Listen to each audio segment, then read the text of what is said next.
तो दोस्तों फाइनली वो दिन आ ही गया कि मेरा ये लंबा लंबा घना बाल अब कटने जा रहा है। जब मैं प्रेग्नेंट थी पूरे 9th मंथ मैंने कटिंग नहीं करवाया था और अब बेबी मेरा 9th मंथ का हो गया है। तो मैं सोच रही हूँ कि कुछ लुक को चेंज किया जाए, क्योंकि सेम लुक में मैं खुद को देख देख के ना बोर हो गई हूँ। तो मैं सोची ना कि अपने आप में बदलाव लाना बहुत ही ज़्यादा ज़रूरी है, क्योंकि इससे ना हमको ना खुद को देख के अच्छा लगेगा। तो मैं चली आई सैलून में अपना हेयर कट करवाने। ये जो सैलून है ना हमारे पुराने वाले घर में है और ये लोग रेंट पे सैलून को चलाते हैं। तो मैं यहाँ पे आ गई, फर्स्ट टाइम मैं यहाँ पे हेयर कट करवा रही हूँ, अदरवाइज मैं नोएडा में करवाती थी। तो यहाँ पे मैंने सोचा ना बटरफ्लाई कट करवाती हूँ, देखती हूँ कैसा मेरे ऊपर लगता है। वैसे मैं हमेशा फुल लेजर रखती थी या यू शेप में रखती थी, बट इस बार मैं बटरफ्लाई कट करवा रही हूँ और देखती हूँ ये लोग कैसा काटते हैं। और बेबी को ना मैं घर पे छोड़ के आई थी, उसके पापा थे, उसकी दादी थी, तो वो लोग बोले कि मैं देख रहा हूँ। और ये जो पार्लर है ना हमारे नए घर से निकलो और पुराने घर में ये पार्लर है, तो बस 10 कदम की दूरी पे है। तो मैं सोची फटाफट कटिंग करवा लेती हूँ। और मैं सोची थी ना कि मैं अपना पेडिक्योर मैनिक्योर वगैरह करवाऊंगा, क्योंकि काफ़ी टाइम हो गया और बेबी हो जाने के बाद ना, माँ बनने के बाद ना, घर में चाहे कितना भी फैमिली मेम्बर क्यों ना हो, कितना भी नौकर चाकर क्यों ना हो, आपको अपने बच्चे के लिए खुद खड़ा होना पड़ता है, खुद करना पड़ता है। तो वही हाल मेरा हो गया है। जब से बेबी आया ना मैं खुद को टाइम नहीं दे पा रही थी, तो पतिदेव बोले कि अपना क्या हाल कर ली है, थोड़ा जाइए, थोड़ा हेयर कट वगैरह करवाइए। तो मैं सोची कि चलती हूँ, थोड़ा सा लुक को चेंज करवाती हूँ, मुझे भी अच्छा लगेगा। तो यहाँ पे मेरा हेयर कट हो चुका था, बस इसको ये लोग सेट कर रहे थे। तो ये देखिए फाइनली ये सेट हो चुका था और मुझे काफ़ी अच्छा लग रहा था, काफ़ी प्यारा लग रहा था। और ये बटरफ्लाई कट था और ये लोग बोले थे कि अभी ट्रेंड में चला हुआ है, तो मैं सोची कट करवा लेती हूँ। और पीछे से ना जिनका हेयर पतला होगा ना उन पे बहुत सूट करेगा, पीछे से काफ़ी ये हैवी लुक देता है, पूरा लगेगा कि बहुत ज़्यादा घना बाल है। तो ये देखिए, तो इस तरह से आप पार्टी वगैरह में जा सकते हैं। तो ये हम पूरा कटिंग हो चुका था, तो उस टाइम का पीछे से इन्होंने सूट किया था और मुझे ये कट बहुत प्यारा लगा। फिर मैं आ गई घर पे और यहाँ पे देखिए मेरा जो बच्चा था सो गया था, जैसे मैं आई जग गया था।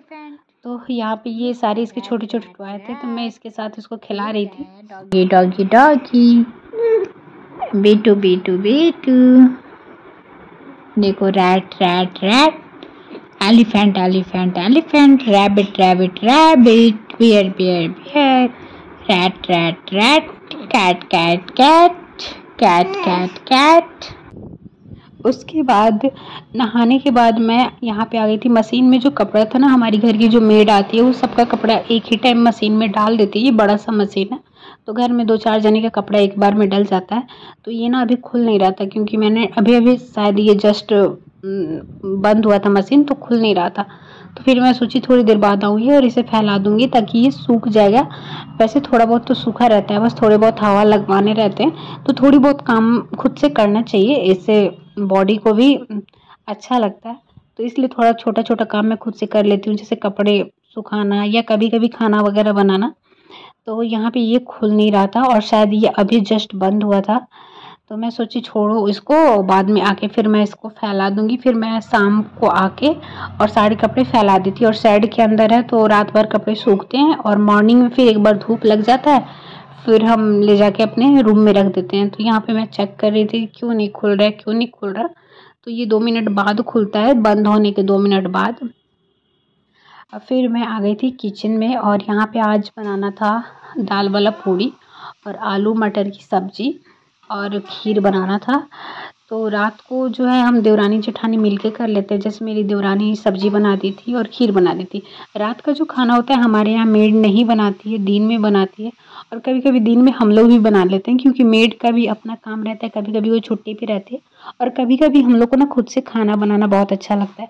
और कुछ कुछ चीज़ें होती है जो सासू माँ को हम लोग के हाथ का पर्सनली बहुत पसंद है, तो हम लोग भी किचन में जाके कभी कभी बना देते हैं। तो यहाँ पे मम्मी मुझे बोली थी कि तुम दाल भरा पूड़ी बना दो और मेरी देवरानी जो है ना वो सब्जी और खीर बना देगी। तो यहाँ पे मैं वही प्रिपरेशन कर रही थी, दाल की पूड़ी की जो दाल होती है ना उसको मैं भून रही थी, फ्राई कर रही थी। और उसके बाद यहाँ पे मैं सोची कि जब तक मेरी देवरानी आ रही है तब तक मैं आलू को छील लेती हूँ, क्योंकि सब्जी और खीर उसे बनाना था। तो हम लोग ऐसे ही मिलजुल के काम कर लेते हैं, दोनों देवरानी जेठानी। तो इसीलिए किसी के ऊपर बर्डन नहीं है, क्योंकि उसका भी बच्चा है और मेरा भी बच्चा है। तो ये देखिए फाइनली आलू और मटर की सब्जी बन गई है, जो कि काफ़ी टेस्टी है, काफ़ी यम्मी है। और इधर खीर भी बन चुका है। और यहाँ पे देखिए ये दाल वाली पूड़ी भी बन गई है। तो आप ठंडा वेदर था ना, बारिश हो रहा था, तो इस तरह का खाना बारिश में खाना अच्छा लगता है। और इधर खीर भी बन गया। तो दोस्तों चलिए अब करते हैं डिनर। और आई होप आपको ये ब्लॉग अच्छा लगा हो, तो प्लीज़ चैनल को सब्सक्राइब कीजिए, वीडियो को लाइक कीजिए, कमेंट कीजिए, शेयर कीजिए। Thank you so much for watching this blog. मिलते हैं नेक्स्ट ब्लॉग में। और अभी सब लोग करने जा रहे हैं डिनर, और मैं जा रही हूँ सबसे पहले अपने बेटे को खाना खिलाऊंगी। तो मैं ना उसको रात में ना सैरेलैक देती हूँ, तो अभी उसके लिए मैं बनाऊंगी सैरेलैक। और फिलहाल वो अभी अपने पापा और दादू के साथ खेल रहा है। तो चलिए चलते हैं, बाबू का खाना बनाते हैं, फिर मिलते हैं नेक्स्ट ब्लॉग में। अभी के लिए बाय बाय। रेडी कर दिया है।